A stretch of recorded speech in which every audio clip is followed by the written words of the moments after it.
Hey, what's up guys, aarava here, and welcome back to another episode of my F1 2021 My Team Career Mode, episode number 47 today for the Canadian Grand Prix in Season 3. If you guys did miss the previous one at the Azerbaijan Grand Prix, then be sure to go check that one out before you see this one. That was a very, very chaotic episode. Obviously, you know by the title already, there was 11 DNFs and 1 disqualification. Absolute carnage around the streets of Baku, and a, well, I would say fan favorite race winner there around Azerbaijan. Spoiler alert now, go check it out if you haven't, because I'm going to say it in a moment.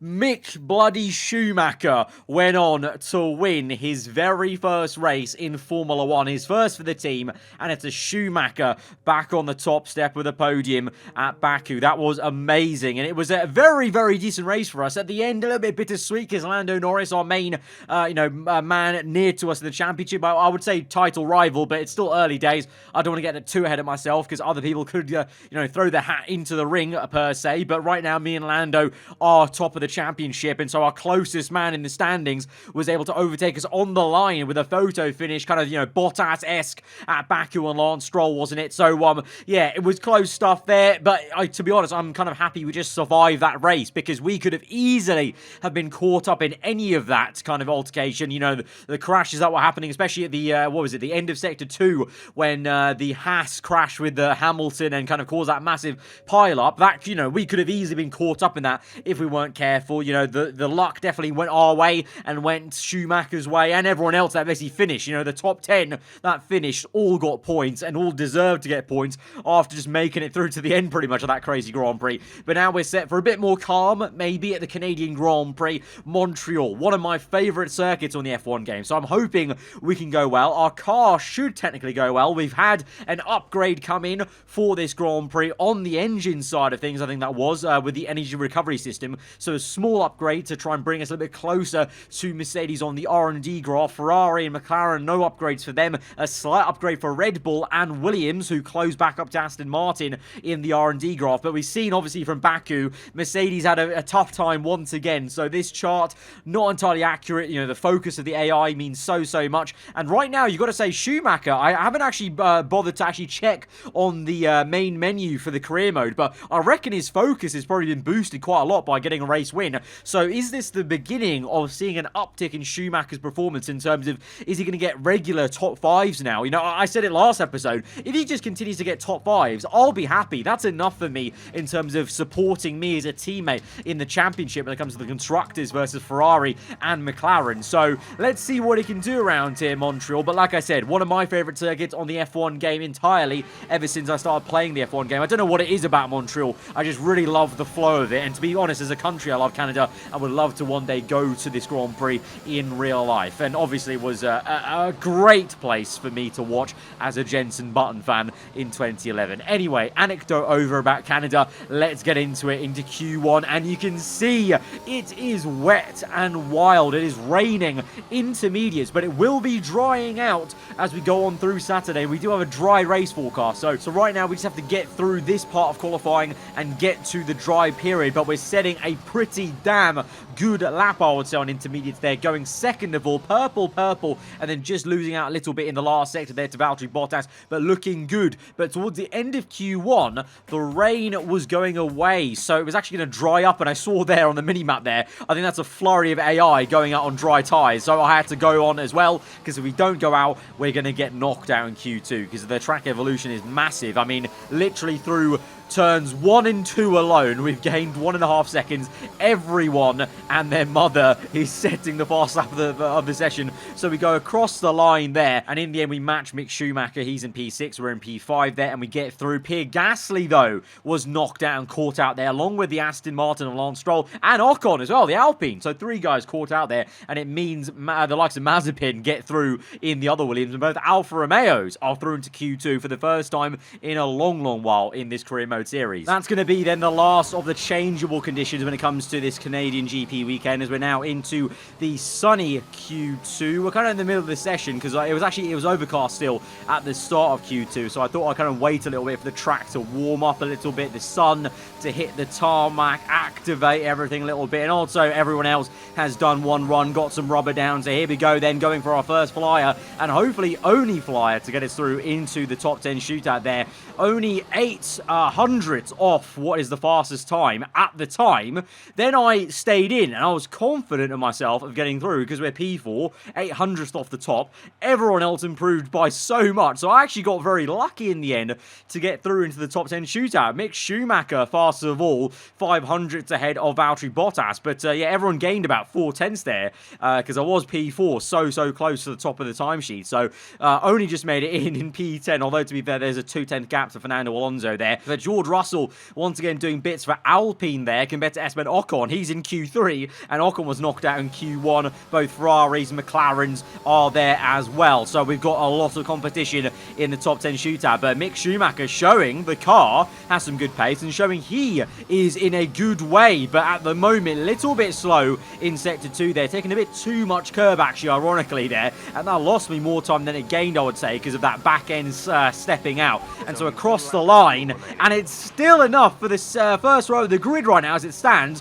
Only, I think that was what, 500ths behind Mick Schumacher. Schumacher on provisional pole position right now, but here we are then, second run, purple first sector narrowly, but we've gained 2.5 tenths then into Sector 2. We're going to continue to gain a bit of time, 3 tenths, 4 tenths gain across the line. A load of people going quicker, but Schumacher at the end of it is the one that's fastest of them all. And even though we gained 4 tenths actually in the end, at the end of it, 4 tenths gained, that still only got us to P7. We went from P2 to P7, even with the 4/10 gain, because everyone else found so much time. The track evolution was nuts, it seemed, in the top 10 shootout there. Everyone going so much quicker. But our teammate, the man who won last episode at Azerbaijan, is on pole position. The momentum, the focus is with Schumacher right now. Leclerc, though, in a very good P2, showing Ferrari have some pace there. And our main nearest rival, Lando Norris, in P4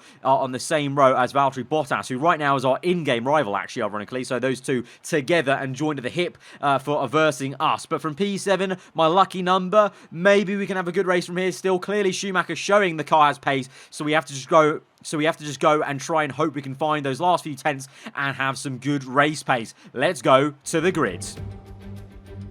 We're back once again beside the St. Lawrence River here in Montreal for the Canadian Grand Prix. The event first moved to a variant of this track back in 1978. It was won by none other than Gilles Villeneuve, the first Canadian to ever win his home race, and in whose honour the circuit would be renamed. We'll be seeing top speeds of around 210 miles an hour here at the circuit Gilles Villeneuve, with around 2/3 of the lap taken at full throttle. High-speed chicanes spell potential danger, especially at the infamous Wall of Champions. And watch out for overtaking into the hairpin and the final chicane. Joining me for today's race once again is Anthony Davidson. Now, I want to ask you about Mick Schumacher. That was a great win in the last race. Can they keep that momentum going this weekend? It's always nice to come into a Grand Prix weekend on a high, but your expectations are based much more on your practice and qualifying runs. So it's the momentum from those sessions that they'll be hoping to carry into the race today.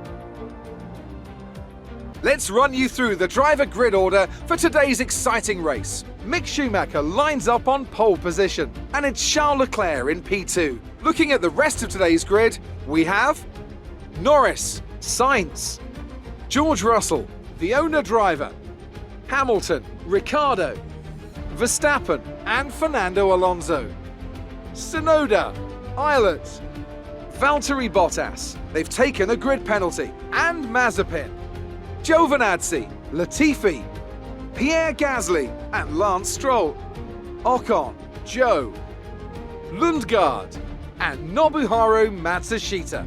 And now it's time to head down to the track. Here we are then on the grid. We have actually gained one position thanks to Valtteri Bottas having a grid penalty here, I think. So, a bit doom and gloom at the start, but it is going to be fully dry for this race, and we'll be getting sunnier very shortly. It's going to be a two-stop, nice and aggressive around Montreal, with the tyre wear being a little bit high, soft compound to the two sets of mediums, but unlike Azerbaijan, the soft compound will kind of stay with us for a little bit, so we can go hard and fast at the beginning and hopefully try and bridge the gap to Mick Schumacher, who has had a brilliant qualifying and is on pole position. Not much else to say, really. The strategy, really, is just gun for it and try and see where we get to. Here we go, then, to 5 red lights, and we're underway in Montreal, and what a start for George Russell! Oh, my days, what a start for him! He overtakes Norris and Sainz into turn 1. Down the inside it was, 3 wide. Mick Schumacher still leads the way, then leading away this opening lap from Carlos Sainz. Norris and Sainz now, the two former McLaren drivers, making contact. Sainz now in the Ferrari these days gets overtaken, and can we try and follow our fellow Brit through down the inside? Big dive bomb, punchy as ever,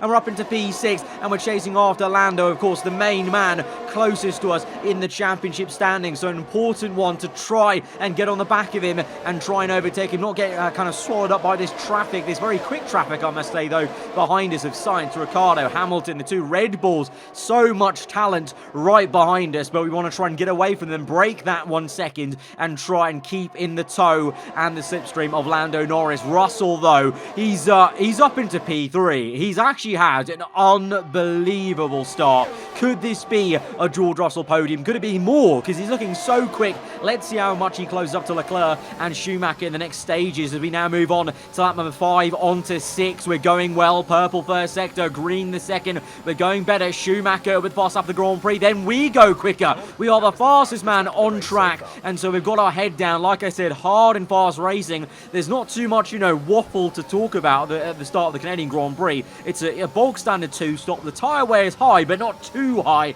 so we can actually lean on the soft compound, and we're looking to try and make some moves today. Saying that, though, we've actually been stopped on our tracks a little bit by Lando Norris. We were still in P5 then after 3 laps on to lap 4, gaining with DRS now, having a look at Lando Norris, but oh my word, we just about slow that down. That was a pixel, if that, in between our front wing and his rear wing there. That was very scary. We can't be doing that again, as we now need to recompose. Meanwhile, up in the lead, composure is at a maximum with Mick Schumacher then doing an exquisite job of controlling this lead he's got, soaking up the pressure really well. Definitely he's got more focus ever since his win last episode, so that'll help him out. But for us, we need to focus because we're still stopped behind Lando, and it's getting frustrating. Meanwhile, though, looks like Leclerc might be going for a move for the race lead on the inside. Schumacher closed the door, and the Ferrari's round! The Ferrari's in the air! The Ferrari is upside down,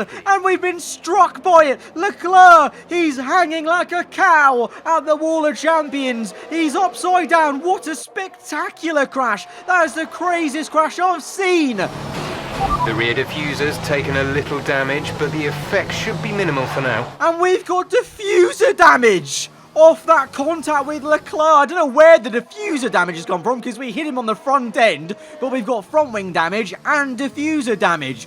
But can we just collect our thoughts? Can I collect my thoughts? Because, oh my god, that was the most insane incident I've actually ever witnessed in a career mode, I think. I've been talking about these crazy glitches happening for you guys in my Reddit videos, but this, look at that. A glitch at the Wall of Champions sends Leclerc flying up into the air. The shadow rail must have been involved at that barrier. Leclerc went for a move for P1. Schumacher, well, didn't even shut the door. Schumacher just took the corner. Leclerc got it crossed up on the curb, and his acceleration and the traction there spins into the Wall of Champions. Somehow doesn't break his car then, only when the Wall of Champions bites back and sends him underground momentarily. And then look at Lando Norris. Lando hit Leclerc whilst he was mid-air. Lando, our championship rival, is so lucky not to come away with damage or be out of this race. He's so lucky because we came away with double damage.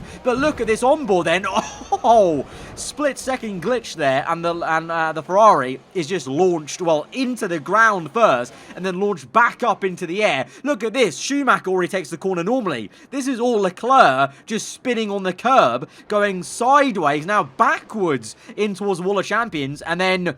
well, you're about to see, well, I mean, he goes into the ground, literally sinks into it. That has got to be the biggest glitch I've ever seen in one of my Team Career Mode series. You know, I've had crazy crashes, but I've never had too many glitches where the crash has been caused by a glitch, but that is a glitch and a half where the car has been catapulted inside the ground and then up. Look at that onboard from Lando. That must be so scary. But then look at this. He taps him on the front right. Somehow, I don't think Lando has any damage or anything like that. So he's fine. Our championship rival got unscathed, but there we hit Leclerc on the front end and came off with front wing damage and also somehow diffuser damage and a 5-second penalty for making contact with Leclerc. What does the FI want me to do in that situation? Like, actually, so it is what it is. What a bonkers Canadian Grand Prix. And we've got a double stack.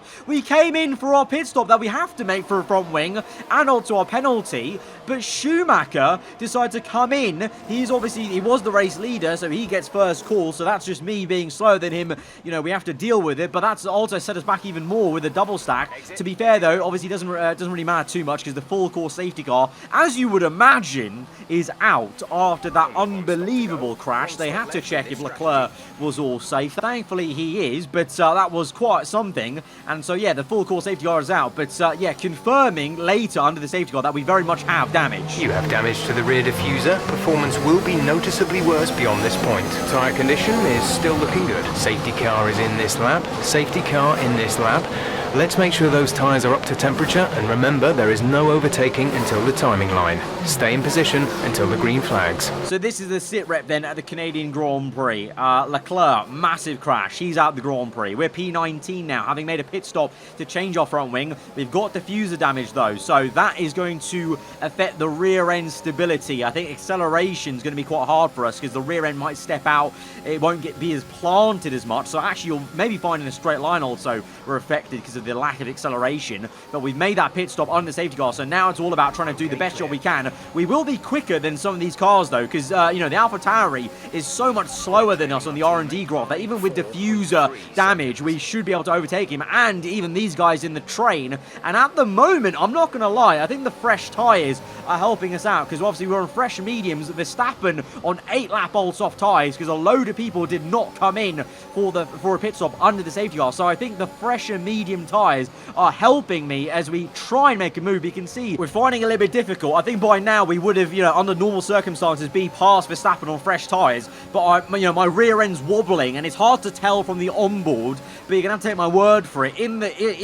Whilst driving on my steering wheel, the feeling was so floaty on the rear end. I wasn't getting the same force feedback on my racing wheel, and it's just not visually represented too well as Verstappen now runs into the back of the Williams car as we go around the outside of him, looking to try and overtake Mazepin and then trying to go on the back of Fernando Alonso here, using some ERS, and eventually we are going to get the Williams. We're up into P16, making good progress with a broken diffuser right now, but I believe this is more so the tyre difference. These guys are on an old soft compounder tyre. There's only a handful of people who pit in, and none of them are here. Lundgaard, he's on a medium tyre from the beginning of the Grand Prix. Alonso makes a move. We're trying to follow Alonso through on the Haas, but Alonso himself should be a bit slow because of the tyre wear on the soft compounder tyres. And so in the end of it, I think me and Schumacher pitting under the safety car is a massive gain in strategy, because I think Lando and them lot have made a mistake here as we now dive bomb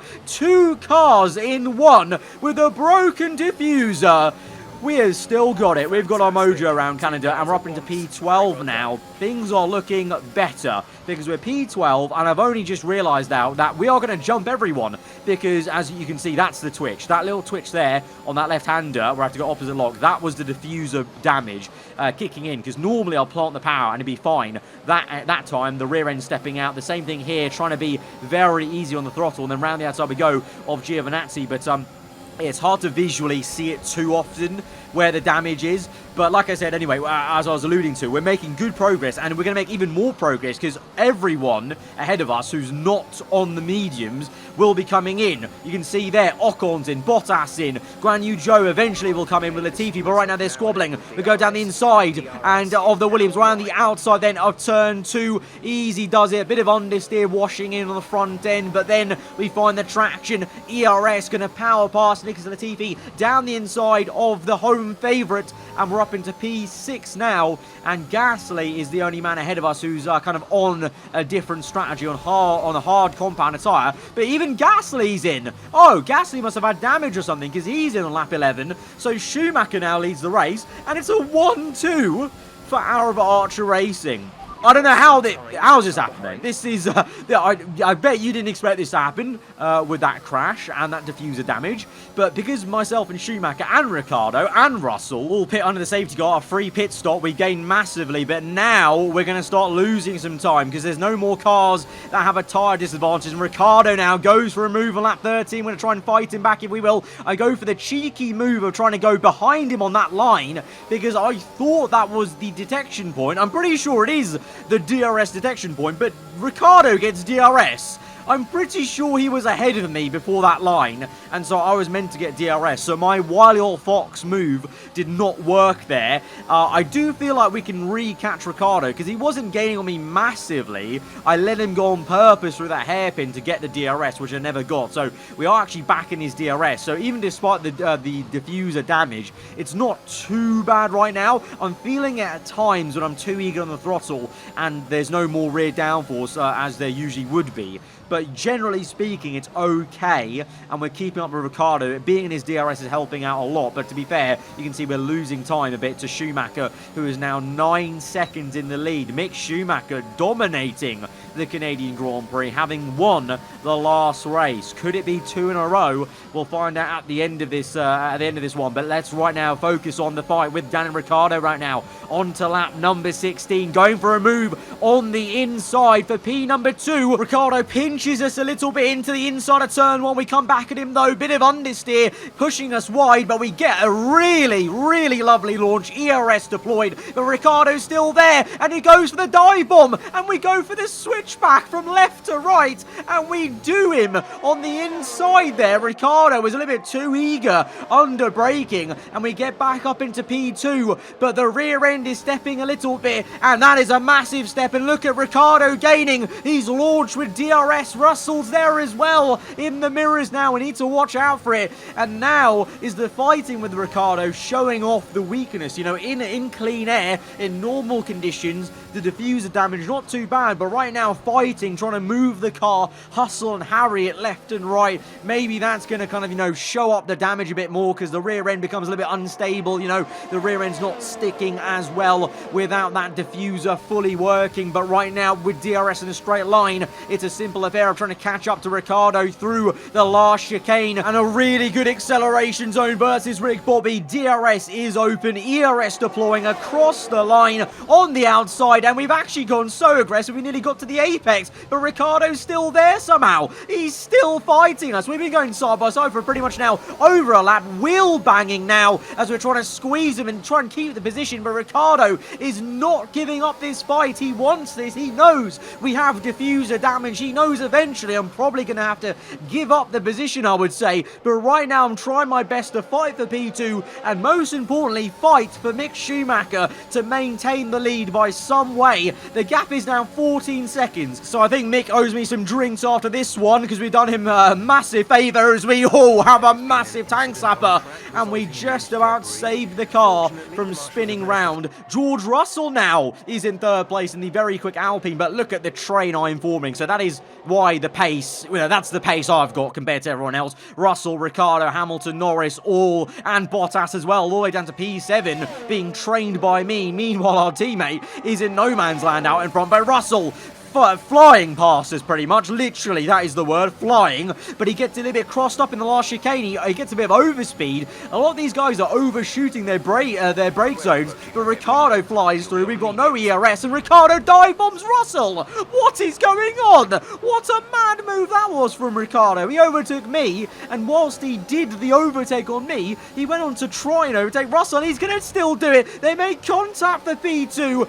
Meanwhile, you saw Hamilton and Norris getting close up. Hamilton had a look on me as we're just going a little bit backwards now, as I feel like now that the tyre advantage, the tyre, you know, the grip that I've got for the mediums, it's gone away now, and now you're kind of seeing the true grip I've got with the broken diffuser as Ricciardo's back into P2, Russell P3. We are just about hanging on by the skin of our teeth. We had to really get the elbows out there, and Hamilton's front end was waggling, so I'm not going to lie, that was quite aggressive as a defensive move on Hamilton, but you've got to try and do it. But I just don't have the downforce now on the rear end as the tyre wear kicks in. That diffuser is working less and less in terms of, you know, it's being shown up more and more because of the lack of tyre grip. Like, the tyre grip was the only thing helping me in terms of traction. I mean, you saw there, I pretty much did a drift through the hairpin, and now Lando's flown past us. And now the safety car is out, though. Another safety car. The second of the day, and we're going to come in then under this safety car for a set of medium tyres. Thankfully, no double stack because Schumacher was too far ahead. So his lead of 14-15 seconds has been eroded now because of this safety car. But look at that, the McLaren's double stack. The McLaren's double stack. So Lando overtook us, but we should re-overtake Lando now in the pit lane. And that's great news for us in terms of the championship and the standings, as we do re-overtake him as he has to take the double stack behind Ricciardo. So we're now behind Hamilton and Russell, ahead of Stroll, Norris. Schumacher continues on for one more lap, but he will come in eventually from the lead, I reckon, under the safety car, and his lead will be eroded. But he's been doing so well, to be fair to him, at controlling the pace, soaking up the pressure, that I don't think it's a bother. But right now, well, the first part of this restart is going to be okay, but once the tyre wear kicks in, as you saw at the end of that stint, as this is a replay of what happened then, Callum Ilott having an engine failure, and whilst he has it, he took out Fernando Alonso's front wing. So that's why the safety car is out, because those two are going very, very slowly as Verstappen comes through in P11 there, and Alonso going slower and slower for some reason, and Alonso spins out Callum Ilott, I think, and then Alonso retires there as well. So very peculiar, but that's why the second safety car was out. But here we are then on the restart of this safety car, and it's a really good exit off the final corner, having a run on Hamilton. No DRS, just ERS right now on the restart here. Have a little look, can't quite make anything of it, and I'm not gonna lie, I think the vibe as we've gone through this race, as we're going through, the car is feeling worse and worse. Right now, I thought the car was going to feel as good as it did at the start of stint 2. It doesn't, and this is why. Look at the right-hand side. The floor has become damaged because of the damage we had. Pods have taken damage. Keep an eye on your engine temperature. Cooling may be adversely affected. Be aware, the rear diffuser has incurred some damage. No tyre concerns at the moment. Just focus on the driving. So I think what's happened here is it's like recurring, like because the diffuser was damaged, it's like starting to spread damage to the floor. And now our floor is damaged because I didn't crash into anything. I didn't hit a wall or anything like that. We weren't involved in a crash for the safety car. So that's just naturally happened over time. And so through this race, we've lost so many seconds to Hamilton. And I've been holding up now Lando Norris. It's lap 30, by the way, now. So we've jumped a little bit later into the race. All that's happened is I've been a massive snail. And I've been holding up this entire pack. And now Lando is right on the back of me. But now with diffuser damage and floor damage, how long can I keep these guys behind? And so I didn't know this was a thing, but I guess if you get kind of damage to the side of it or the rear end of your car, you know, it's kind of just the kind of wearing out of parts because that part is worn out. Makes some sense in a way, obviously, because in real life, if you had like a broken floor, if it was broken and kind of, you know, bits were flapping about, probably the bits flapping about would start to break other bits of the car, wouldn't it? So it kind of makes sense, but kind of very annoying as well because, well, Lando's overtaken us and he's going to beat us in this this race for sure, because I don't think we're even going to get P6, because now Bottas is making a move, and this is kind of almost like Monaco GP vibes from Season 2. I'm a sitting duck. I literally can't do anything. Like, the downforce isn't there. The rear end is stepping out every single time I try and plant the power a bit earlier, and then mid-corner, the car is very floaty, and on my force feedback just feels, well, not really there. I'm not connected to the road, and now Ocon is right behind us trying to make a move, and look how slow we are through that chicane, having to brake so much harder to slow down the car. Ocon goes for a move into turn 1, and we're down to P8. This is really frustrating, and the Ferrari now is on the inside. Carlos Sainz, he's going to come through, and the rear end steps, rear end twitches. There's just no downforce on the car. There's no frame rates on the gameplay capture as well for some reason. Apologies, but we're just about hanging on here to Carlos Sainz and Max Verstappen, but this is a sorry sight, and it's all from that crash that Leclerc had, that diffuser braking, and it just eventually, long-term, broken the rest of our car. And now we've made contact with Verstappen again for the second time in this race, as he kind of rudely trying to go around the outside of us. We were trying to defend, and my rear end stepped out as I defended against him, and now into the hairpin, and we've lost the rear end. This is a calamity. The car's gone. The car's too broken. We're literally just trying to get the car to the end of the race. We're P10 now. We've got 1 championship point. Gasly is the one trying to overtake us. Now, I'm not going to lie to you. The next bit you're about to watch, my head was gone a bit. The red mist descended. I didn't want to let Gasly pass. I should have let him pass, because now we make more contact with Pierre, because I lose the back end on the curb because of a lack of downforce, and now my barge boards are damaged. So, like Monaco, I've got every bit of damage. Front wing damage, barge board damage, floor damage, diffuser damage, and Pride damage, because my head went there with that move with Gasly. I shouldn't have thought that. It was futile, but I went for it because it was Gasly, and I was getting fed up with how the race has gone. So yeah, we've had some amazing races, and now, well, now this is just embarrassing. We've spun around. I was going to say, we've had some amazing races. We had an amazing Grand Prix at Monaco with 300 IQ plays. We had a fantastic race at Spain where we won with such a clever bit of driving. Schumacher won Azerbaijan, and we had a thrilling race with 11 DNFs. But this one, well, you know, there's a fine balance in Formula 1. Everyone is going to have a really good race eventually, and everyone's also going to have a shocker. And this is my shocker. Basically now, this isn't even the damage. This is now my tyres being too hot, and I didn't understand how hot they were, and I just kept spinning. I didn't realise I had to literally go at turtle speed, at like second gear or first gear, to cool down the tyres enough for that spinning to stop. So at this point, this isn't even the damage. This is just me being too, I don't know, frustrated in the cockpit and wanting to get a move on. And yeah, at this point in the race, it was just basically, you know, hitting a man while he was down. My race is already over. I've already lost, you know, whatever amount of points to Lando now in the standings, and also Schumacher, I've spun again, and Schumacher's coming through for the race lead, and Ricciardo's only a second behind him. Ricciardo's giving him a real good run, as well as Russell v Hamilton there. Russell holding off Hamilton for third place there. So probably showing that Schumacher's having an even better race, because he's being pressurized by Ricciardo all the way to the last lap of the Grand Prix. Ricciardo is 3/10 within Schumacher, and he holds his own. Mick Schumacher is a double race winner in Formula 1. The Schumacher name is on the top step of the podium once again, back to back. Very much like a Schumacher I know from the past. Absolutely amazing from Mick Schumacher there, winning the Canadian Grand Prix. I can't believe it. He's doing amazingly.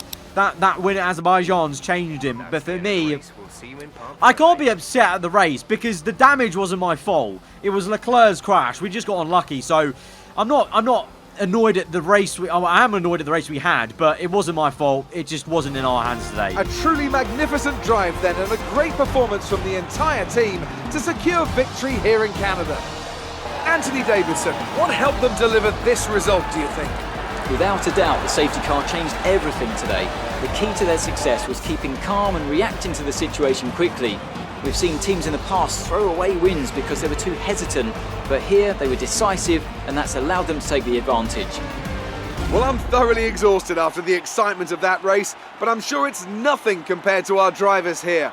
They've worked hard to make it up there, and it's great to see them make their way out onto the podium. Well, there you go, Mick Schumacher, a Schumacher in red. Tops of the podium again, back-to-back from Azerbaijan to Canada. Amazing stuff. Ricciardo, second place. Really good one for him. And Russell held off a very quick Lewis Hamilton, I must say, for third place in the Alpine. Very good stuff from him. But what a mental race. I still can't get over that Leclerc glitch crash. Like, I want you guys to understand, like, live, whilst I was recording that, like, to see that happening in front of my eyes, like, my jaw dropped. I didn't know what to do with my hands and my feet in terms of, you know, how do I avoid this, or what am I even doing to avoid this, or whatever.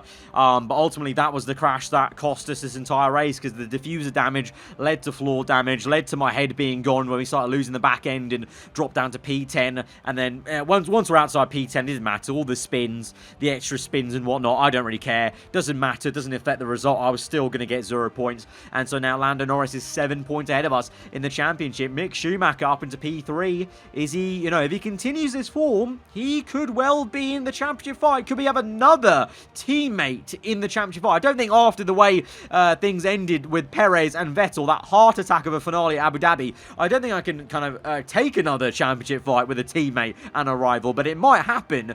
And in the constructors, it's a good day still in terms of Mick winning that and getting over. But McLaren overtake Ferrari, and Alpine makes some progress on Red Bull. But that was, well, another sensational episode, a crazy one, and it included one of the craziest glitch crashes I've ever seen on this game so far, and in a career mode of mine for a long time, because like I said, I don't usually get glitches in career mode. I get big crashes sometimes, but glitches, I think that's the first one we've had in a long, long while that I can remember. Probably the last one we had was F1 2015 or 16 probably, in terms of like a big glitch like that. Guys, if you did enjoy, hit the like button, let me know what you thought in the comments below. If you're around here, then do get subscribed for weekly Formula 1 content, and I'll see you guys next time. Goodbye.